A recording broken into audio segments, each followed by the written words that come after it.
You lucky people. The second time this week we've had a Move TV. There's just so many new people joining Move at the moment. And if you want to find out more, go to moveonline.co.uk and you can find out more yourself. I'm going to be speaking to Joanne today. Hello, how are you? I'm great. Yeah. You're crushing it. Yes, exactly. Up there. Well, I like the fact that you actually managed to point virtually in the right direction there. Most people struggle. Great. So tell me, Joanne, tell me a little bit about you. What's your business journey been like? You know, where did it start? Okay, so I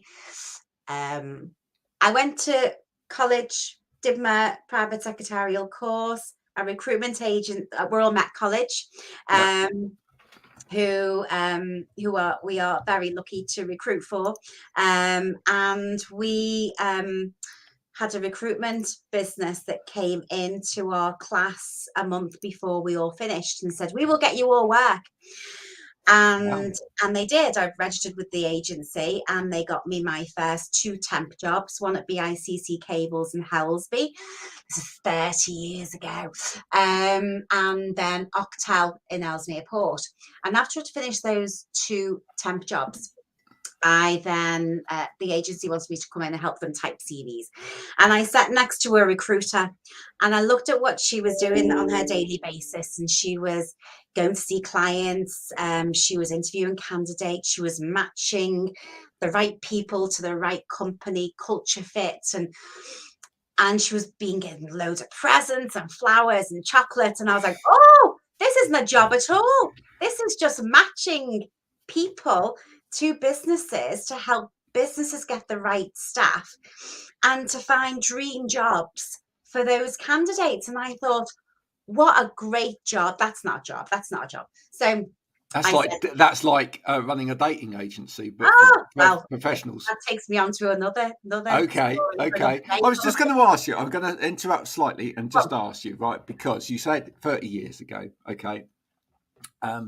And just for anyone that's watching that is of the younger ilk, because I remember my mum being a secretary, etc. And this is back in the day of typewriters. Now I learned on an actual manual typewriter. I just want us to reminisce for a minute because it would blow some people's minds to know what a secretarial role was like 30 years ago. Shorthand. Yes, I was shorthand, 100 words a minute. Pitman's, was it? It was T-line. Oh, you did T-line. I did T-line. My mum did Pitman's, bless her. T-line, very easy. And then you typed on a typewriter, and they did eventually. The typewriters did progress quite rapidly. I mean, it started off. You know, I think the first one we had at home was an old Olympia with the. And it was really hard work. But then you started getting to things like Sharps and the electronic typewriters and stuff like that. It's brilliant. And folks, Tipex strips. Oh, I'll save you. There you go. All of those beautiful things. What was your fondest memory of sort of secretarial work 30 years ago? Well, I worked for Octel. I was there for a year covering for one of the secretaries who was off ill. And when she came back after a year, I went in typing on a typewriter. And when she came back, we'd moved to Word. Word had been introduced. Computers had been introduced. So I had to train her how to use a computer and how to use Word. Oh, wow. How amazing is that? How amazing. It was just superb. And, you know, I can type without looking at the keys because that's how I was trained. I was trained on a typewriter with no numbers or letters on. Oh yeah. Yeah, so you have to learn. That's how you learned where all the different keys were. And Sight and Sound College in Liverpool trained their PAs and secretaries without anything on the keys because you couldn't look. You weren't supposed to look. You were supposed to look up and type. And so that's how I learned. So yeah, it was great. And yeah, that was a fond memory. It was great. I loved working at Octel. It's now called Innerspec. Brilliant company. It was a great first temp job. Now, sorry, I interrupted you. You were then going on to say that you got very excited about the recruitment, and you loved the fact that it didn't look like a job. But you did say in there, I mentioned dating, and you said you went, ooh. It's very similar because you are matching people to people, matching culture to culture, interests to interests, and it's very similar in the world of work. It's not just the job that you're matching against the company fit, the culture fit, the team fit, the actual role. Will there be progression? Will there not be progression? Because not everyone wants to progress. If everybody wants to progress in the business, people would progress out of the business if there was a ceiling. So you have to have a really good mix in a business of people who want lots of progression and people who are quite happy staying at a certain level. So yeah, I just loved the whole thing about recruitment and helping to add talent to businesses and watching those businesses grow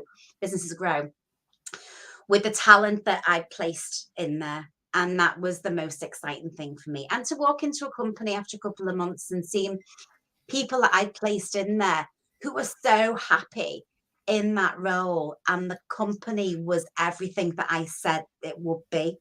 So it was a perfect fit, very much like the dating industry, because the Millionaire Matchmaker was started by a recruiter.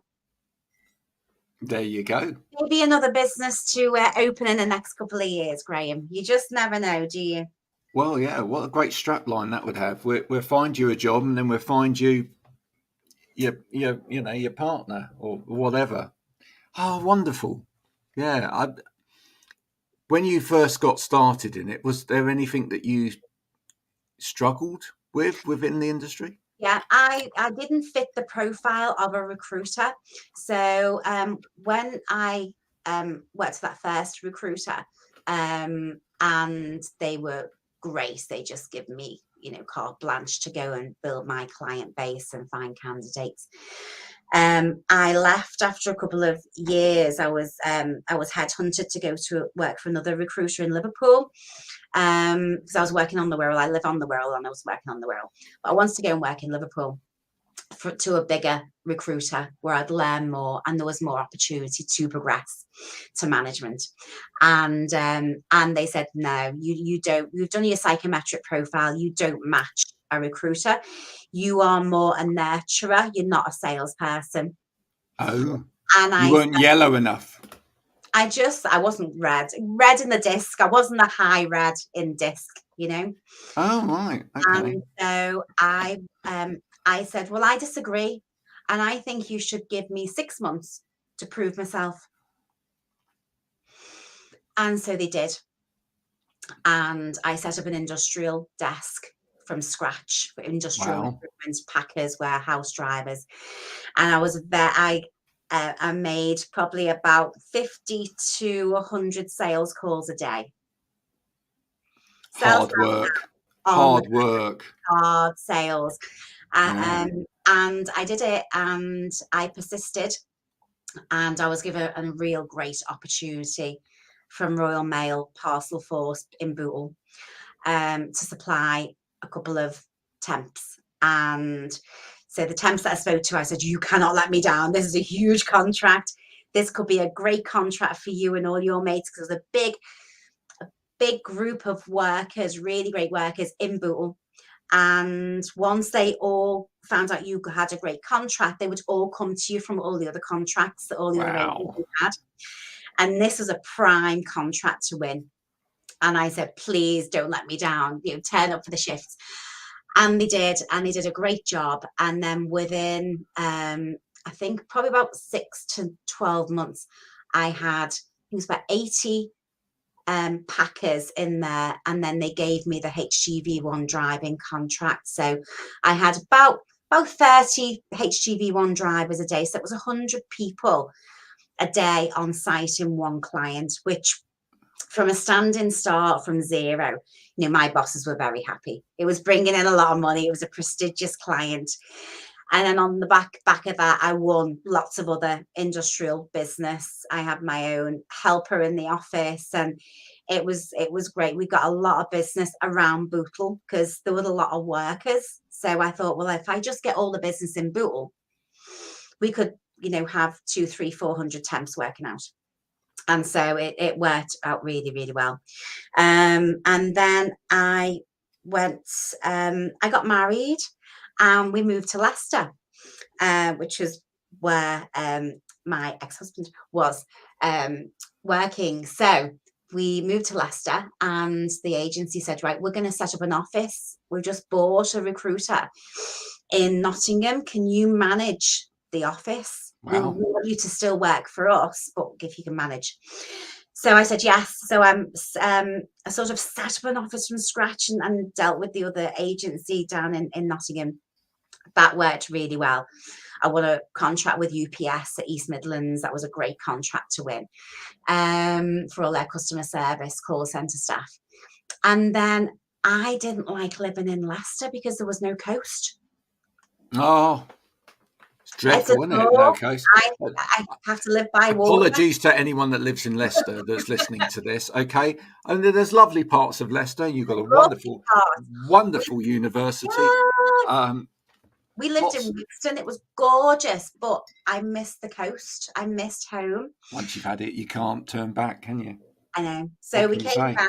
I was very lucky. I was given a branch manager role for our Chester office, and they said, please, can you go in and help turn Chester office round? So I went, and we were like the bottom of all the branches, and within 2 years we were at the top.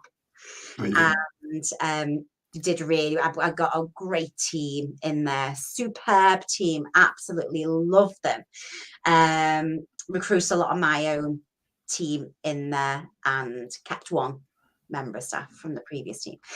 And so that worked really well. Then I was headhunted to go and work for another recruiter in Liverpool on a lot more money, and I went for the money and the progression, and national. I'm a huge recruiter. Was there 6 months, didn't work out. It wasn't the right fit for me business wise. Then I went to work for another recruiter, one of the biggest recruiters out there. And by that time, I was thinking, okay, I've done 15 odd years, or 10 years in recruitment. And I had worked solidly. If I work, if I don't watch myself, I can work 24/7. And that can take a toll. It can.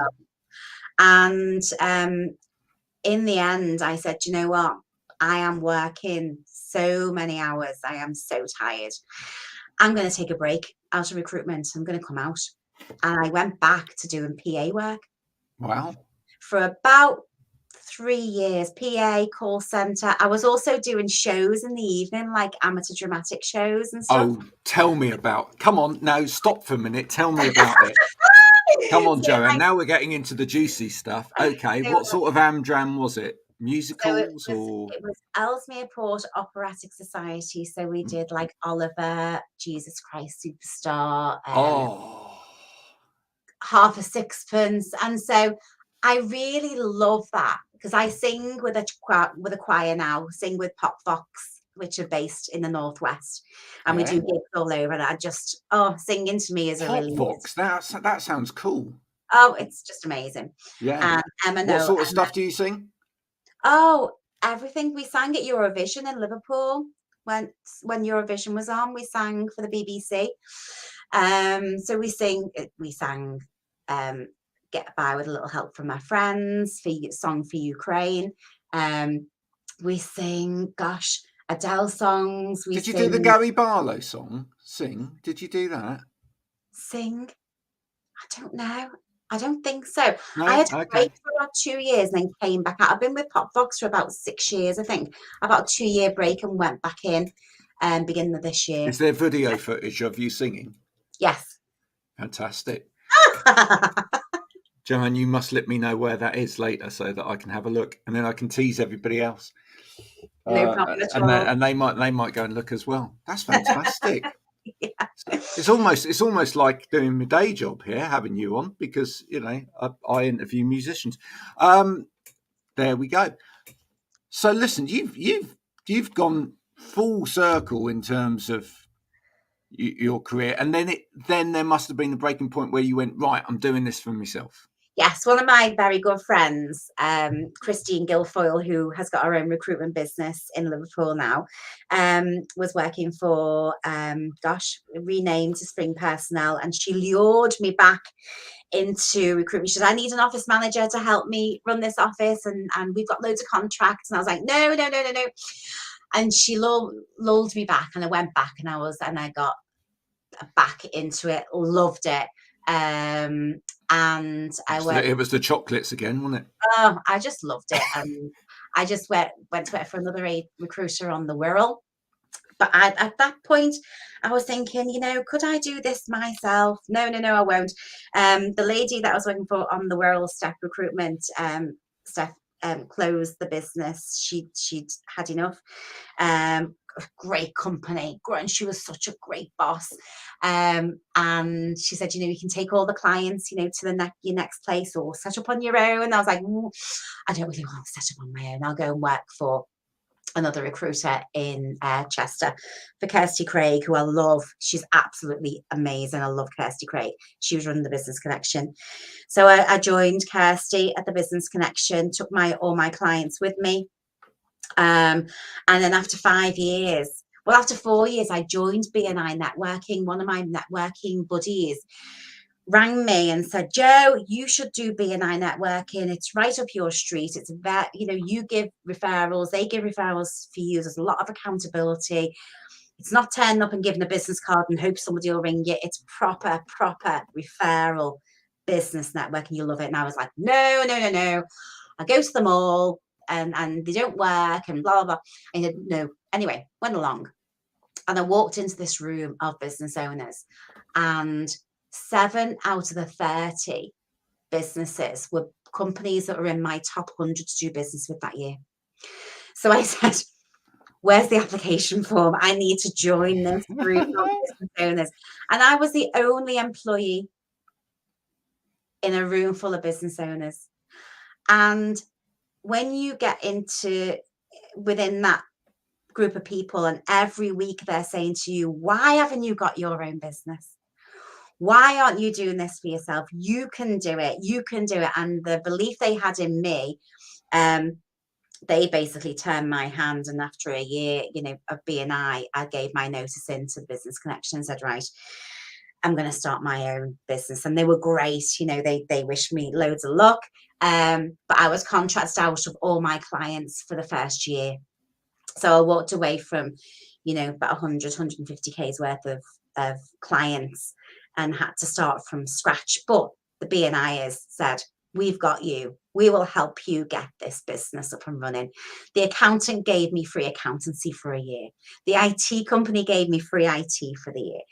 I got so much free stuff, which is why I'm still a member now, because the way that it works really, really well. That group of people that like, know, and trust and care about helping build your business. So I started Joanne Finnerty Recruitment 10 years ago, and I've had up to 7 staff. I've now got 3 staff, and we have changed. I've changed the model as we've gone along. We were always head office recruiters, but 70% of our business has been insurance recruitment. But I didn't shout about it. I don't know why.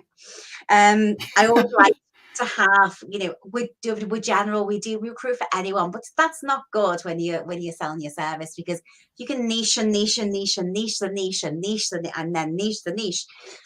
You become very, very focused. Your database is full of the candidates within that niche, and the clients that you're recruiting for are also in that niche. So you become an insurance recruiter.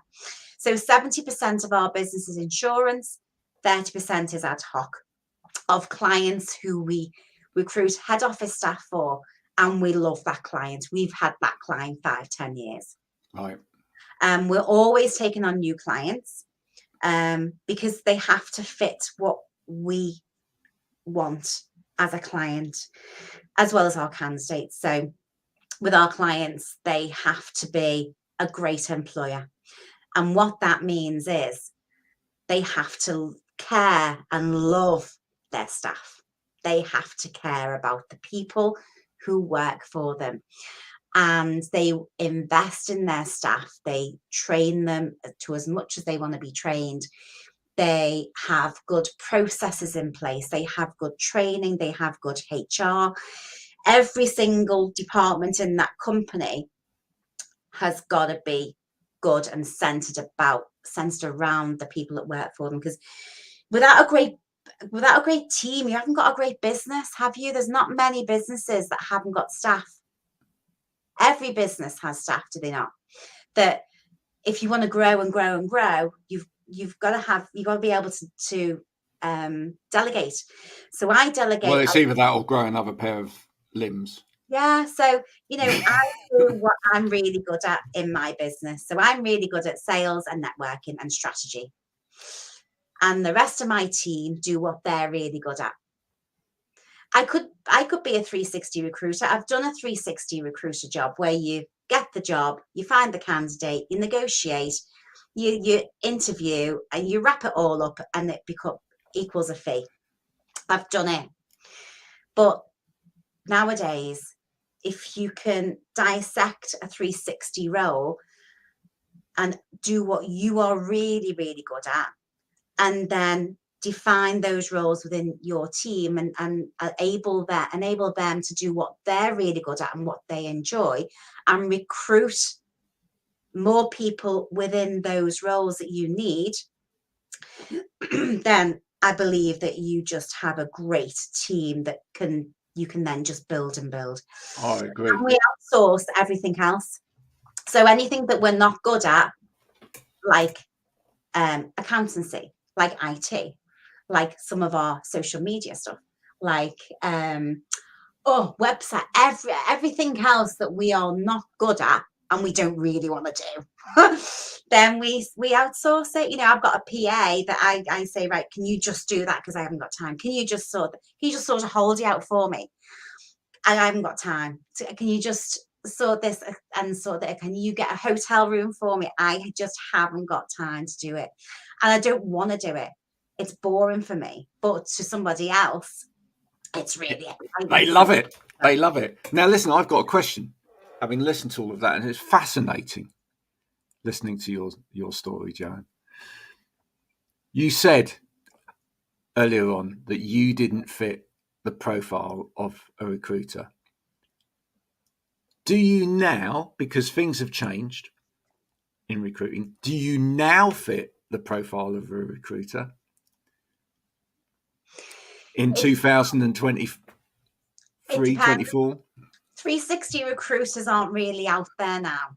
So we dissected the 360 role. And so I'll say I'm a recruiter, but I can see a candidate and I can match them to one of our clients and go, oh my God, you will love this company. You will love the job. It's everything that you want. And I can do that all day long, but my team can do it also. And I won't do everything in my business because that's not a great use of my time. But if my staff are on holiday, I can jump in and do any of their roles. And the other question is, right? You said you were a nurturer, right? Do you find it, looking back, quite interesting that the nurturer had to be nurtured into starting their own business? Yeah. Do you also find it quite interesting that nurturer now, in having your own business, is able to nurture your candidates, and that's where their success lies? Yes, and my team. Yeah. It's interesting, isn't it? Isn't am I it? Isn't it interesting how it's all gone round, and yet somewhere in that equation, people told you didn't fit the slot, and actually, though, it was exactly that about you that made you fit the slot. But actually, it was interesting that you needed other nurturers need other people to nurture them. That's an important point. Yeah. Well, every coach needs a coach, don't they? Every coach needs a coach. Football coaches, golf coach, got the best golfers in the world have the best coaches, do they not? Yeah, until they become a coach. Exactly. Everyone needs a coach or a nurturer. I hope I hope you're watching this, Andrea, from me. Every coach needs a coach. All right. So that includes you, but it also means that's good news for coaches out there as well. Yeah. What are you most proud of having got to today? I'm proud of my career in recruitment, to have been able to change people's lives. And I know that's a really big statement, but I get messages all day long, all day across my social media. I've got 20,000 followers across social media at the moment. I get so many direct messages saying, "Oh, Joe, remember me? You got me my first job at such and such 10 years ago, 5 years ago, last year. I'm still here, or I'm looking for a job role. Can you help me again?" But I am proud every single day of those messages that I get. I'm proud of my team, because my team are everything. Without them, there'd be no JF Recruit. There'd just be me. And you can't grow a business without a great team. So I'll be recruiting more people into my team this year, or beginning the next year. And so I'm proud of everything. Everything. I'm very lucky, but I've made my own luck. I live every single day as if it's my life. There's no such thing as luck. You just create opportunities. Yeah. Just create opportunities. And I say yes to a lot of stuff when I should say no. And I've worked on that to say no more. That's big learning. It's my post today, if you've seen it. There you go. If you haven't seen that on LinkedIn, folks, have a look at that. When do we say yes? When do we say no? Really important. Time is our most valuable thing. So I've got, 35 business owners, people wanting to have one-to-ones with me at the moment. And I haven't got time to sit with every single person that wants that one-to-one. It's nice that they want to, sometimes they want my client list, you know what I mean? My network and everything else and my supplies. But I do a lot of reciprocal business. I probably give about 20 referrals away a week to other businesses, because that generates me business. I was going to say, by listening to you haven't said a negative word about any other person within the industry, and I think that's brilliant. I think it's also good that you obviously don't see other people as competition. You see them as sort of collaborators to get people the roles that they need. I collaborate with a lot of recruiters across the country and across the world. That's brilliant. That's the way to do business, folks. Collaborate. I have a network of people that I've worked with in the past that have now got their own recruitment businesses, and we regularly meet up and chat and talk about the industry and how we can all help each other, because we're all in different industries, in different sectors. Yep. So we don't do care work. It would be too hard for us to get involved in and have a database. You can't do that overnight. Engineering, we don't do engineering because there are better agencies that do it better than us. We focus on what we do really, really well. We stay in our own lane. And if I have companies contacting us to say, we need your help to recruit this, and I say, well, we're probably not the best, but I do have somebody that you can contact. And if I can help that business, then it means that, yes, of course it does, because people think, cool, genuine, absolutely genuine. Let's talk about Move. Oh, Move. Move. What made you find Move in the first place? Okay, so Mark Waldron and I were in the same B&I group. There you go. And Mark is very much like myself, I think. He may say not, but I think he will. That we give a lot. Well, I don't know. Do you get up and do 75 hard on a? I do exercise at 6 in the morning. I go swimming at West Kirby Marine Lake and stuff like that. I'm there a you swimmer. go. There you go. So we both grew up in our businesses within B&I. We knew the value of Giver's Gain. We knew the value of you help so many people, it will come back. Mark used to live behind my house. So we would meet up regularly in my garden and have chats about Move. And this is when it was starting. Wow. And Mark can tell you the rest.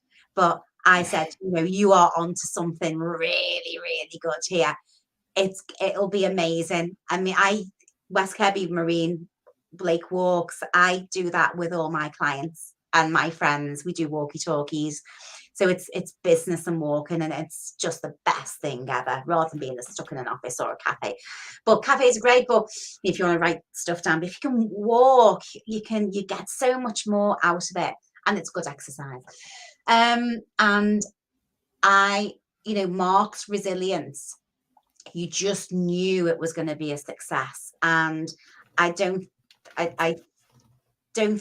probably does realize it's going to be bigger than what it is at the moment, but I can see it's going to be huge. And I was one of the very first members of Move because I wanted to support him, and I got a lot of my network involved with Move. But then something, I can't remember what's happening in my business. I was doing a lot of network, and I had to give something a miss. And I do 6:00 a.m. networking, so I can be at my desk for 9. And this is a lunchtime group, and I just couldn't commit to a daytime. I didn't have the time to commit. And if I'm going to commit to something, I really commit. And I said to Mark, I'm going to come back when I can fully commit. And I was probably doing a 360 role in my own business then. That's why I couldn't. That's before I sourced out all our roles. So I've just rejoined Move because exercise and business is the way forward. I can talk about hours about that, but it's so good to do networking and walking and talking is great. I do cycling with other people in business. I do swimming with other people in business. It's just great. It's good for you. Everyone should be more physical. And the givers, you help other members, because I'm a helper, it suits my personality.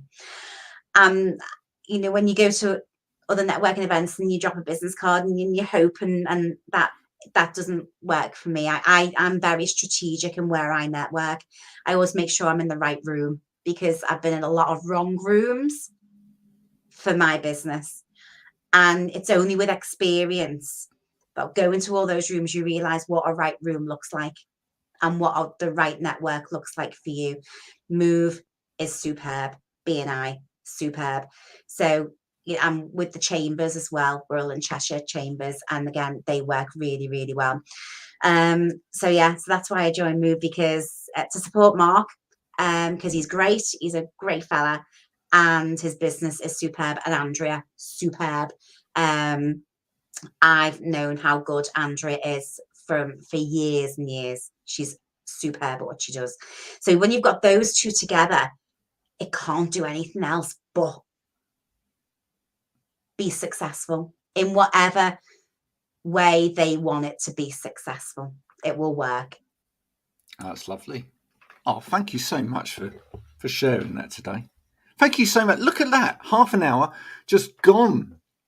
I know. No one can believe it. I told you, people come in here, they talk to me, half an hour just disappears from, their day. She's now got to work out how she's going to have all of those other one-to-ones. Really good tip on the one-to-one thing is I like to send an email first, or actually automate an email first on the one-to-ones with a few questions, and then I will decide whether I see that person or not based on the answers. Oh, I like that. It's a good one, isn't it? Because Can I have that email? well, yeah. But mine might not make sense to you though. But but the thing is that it's a good way to do it because it sorts the wheat from the chaff. I find if for example, if person puts no answers whatsoever, they clearly aren't really invested in seeing you properly. Sometimes if they put witty answers, I'm more inclined to see them because I get a hint of their personality and I think I quite like you. And other times, if they're genuinely asking really good questions, which I think actually this will be a great conversation, and they clearly want to need to know something, then again, maybe they go towards the top of the list. I think it's a good way to do it. Thank you for that, Graham. That is a superb tip. Little tippy for the day for everyone out there. Email one-to-ones. Yeah. And if you're using something like Calendly or anything like that, you can automate it to send that when they book the time, and that's a great way to do it. And then then you can go, well, yeah, no. Joanne, it's been wonderful getting to meet you, and crushing it in the northeast and beyond. Sorry, the northwest and beyond. I don't know my north and my south, to be honest. Geography wasn't my thing at school. I did do my shorthand. I can't remember much of it now because I don't use it very often, but I still can touch type. And folks, as Joanne said, it's good for you to touch type. Learn to touch type. It improves your productivity and it improves your posture. Always important, If you've got a stiff neck, it's because you're looking at the keyboard all day long. Oh, interesting. We need to have a one-to-one, Graham, when you are free. I'll put you at the top of my list. There you go, because I'm interesting and I've got something to say. Everybody, thanks so much to Joanne for coming on today. Please, if you haven't connected with her on any of the platforms this is going out on, do that now. It's good to talk. Of course, she will be asking you some questions before you have a one-to-one with her to determine how successful you will be at getting a one-to-one. And if you're looking for a role, particularly in what industries? Insurance recruitment. Insurance recruitment. Okay. If you're looking for a role, or you're an insurer out there and you're looking for somebody, your next talent, do get in touch with her. Thank you very much. That would be fantastic. Joanne, thank you so much for coming on. And thank you. Bye for now, everybody.